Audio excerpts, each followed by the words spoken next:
Hello， 大家好，歡迎返到嚟咧 RPS 每日一信的修行。今日呢一集係特別獻俾嗰啲咧，總係覺得時間唔夠用啦，個腦轉得好快，甚至覺得自己有少少神經質嘅朋友仔，包括我自己。咁如果咧你覺得咧嗰啲好似踩緊單車落斜坡咁，想停都停唔到，咁今日嘅內容咧可能就係講緊你急需要嘅一個擁抱啦。上一集我哋提過 Vata 風能係由風同埋空組成嘅，咁我哋又試幻想下秋天嘅天氣啦。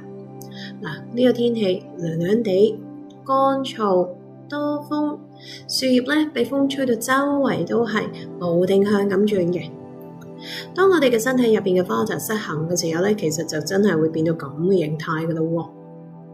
喺我教瑜伽咁多年入邊咧，Vata 失衡咧係比較多常見嘅一個都市問題啊。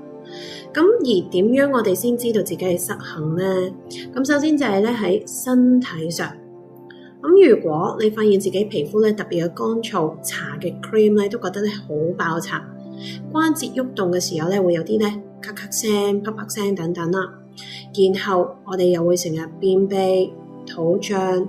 甚至手腳長期都好冰冷，就算咧着幾多衫都暖唔翻咧。咁呢啲咧好多時都係咧風太多嘅其中一個徵兆嚟嘅。咁更明顯咧就喺心理上面啦。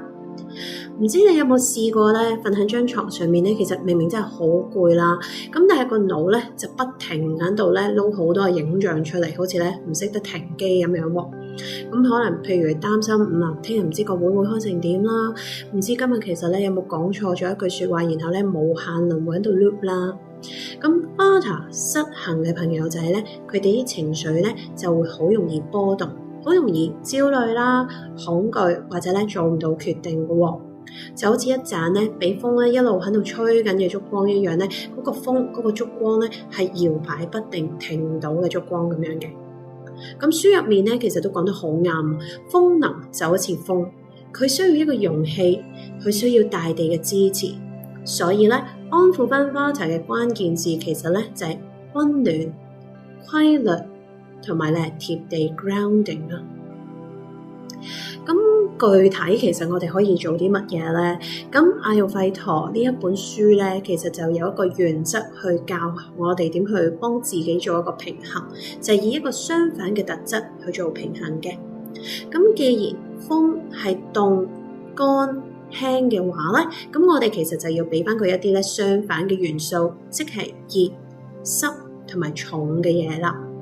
咁喺飲食方面啊，如果你一個 Vata 嘅一個特質嘅人咧，咁或者你最近覺得自己好飄啊個人，咁請你咧暫時咧可能擺低你最愛嘅沙律同埋凍飲啦，因為咧生冷嘅食物咧會增加體內入面嘅風啊。咁你都可以試下咧食多啲溫暖、煮熟、多汁嘅食物，譬如一碗熱辣辣嘅南瓜湯啦，又或者咧一啲根莖嘅蔬菜類，但係用一種燉啊、烚嘅方式去煮。咁乜嘢係根莖類嘅蔬菜咧？包括可以係番薯啦、紅蘿蔔等等。咁同埋咧，又可以加啲薑黃落去同牛奶一齊去煲，咁咧係暖嘅一個方式咁去飲。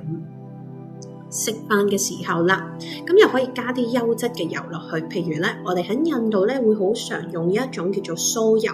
ghee嘅一個油分，係一個好優質嘅油嚟嘅。咁又或者咧，我哋可能西方啦，或者香港咧都會熟習去用一種橄欖油去滋潤翻我哋一啲嘢食，或者落橄欖油落啲沙律度咁樣。咁其實呢一啲嘅油分咧都可以滋潤翻我哋咧好乾燥嘅腸道。你冇聽錯啊，唔係淨係我哋嘅皮膚先會乾燥，包括我哋嘅腸道或者身體入邊嘅一啲管道咧都可以有乾燥嘅狀態嘅。咁同埋咧最緊要就係咧真係聽話定時食飯啦，因為咧豐型人咧最中意咧就係我有一餐冇一餐，即係你永遠唔知道自己咧幾時應該食飯，總之有時間就塞啲嘢入口，但係其實冇一個定嘅時間，有一個長嘅時間去俾自己好好食一餐。呢個咧喺 Ayurveda 入邊係一個大忌嚟噶，因為規律嘅飲食時間本身就係一種穩定嘅力量。所以 Vata 嘅朋友仔，我嘅同類，請大家咧都好好真係俾自己少少咧每日定時食飯嘅時間。咁所以咧，我都想推介一個咧好舒服嘅練習俾大家做嚇。咁咧佢叫做 Abhyanga， 咁即係咧用油去做一個 massage 按摩嘅意思。嗱，即刻唔使即刻同佢 book spa 嚇，唔使使錢㗎，你喺屋企做就得㗎啦。咁其實 Ayurveda 講嘅每一個練習，甚至一啲去平衡自己嘅一啲練習咧，都真係唔需要好大嘅花費或者好大嘅準備嘅，都係一啲好日常、好生活化嘅一啲方式。咁所以咧，嗱，如果我哋喺屋企做要點做咧？咁就每晚沖涼之前啦，咁你可以用一啲暖嘅芝麻油，咁食油就得噶啦，即係麻油啦。咁你烘暖佢，咁我唔建議真係炒熱佢啊，太辣啦。咁所以烘暖佢啦，然後搽勻全身咧，去慢慢為自己做一個按摩。咁因為咧芝麻油咧佢嗰個質地咧係比較厚重啊，同埋咧我哋整暖咗佢，咁其實咧增加我哋身體嘅一個溫暖，佢可以咧穿透到我哋嘅皮膚。首先就係安撫咧我哋好躁動嘅一個神經系統。咁完成咗之後咧，咁就值得咧去再沖一個熱水涼咯。咁我包你咧真係會瞓得好冧啊嚇！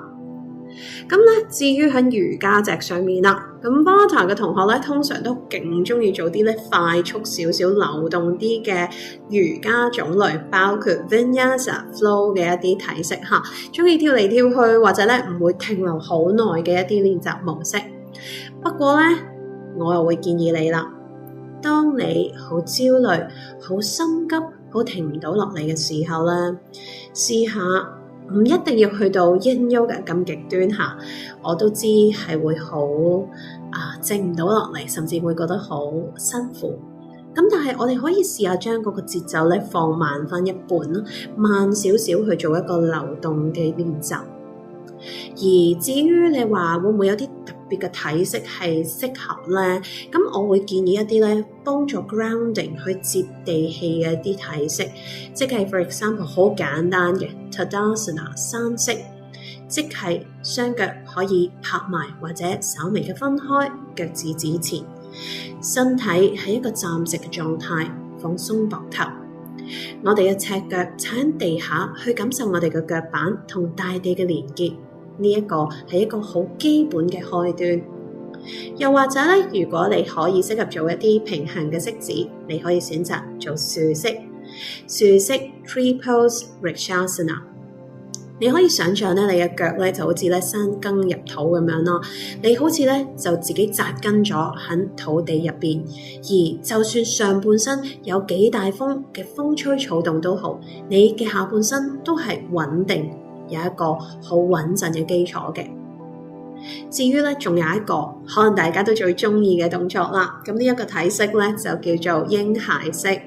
咁咧 Shashankasana 或者我哋會叫佢 Balasana 啦。咁就放鬆成個身體，跪坐，然後身體往前傾，將你嘅額頭咧放喺地板度，讓大地吸收你嘅思緒，讓你嘅膊頭放鬆。亦都有一個講法就係 surrender yourself completely to the ground， 將你身體你自己嘅意念完全嘅臣服喺地下嘅意思啊。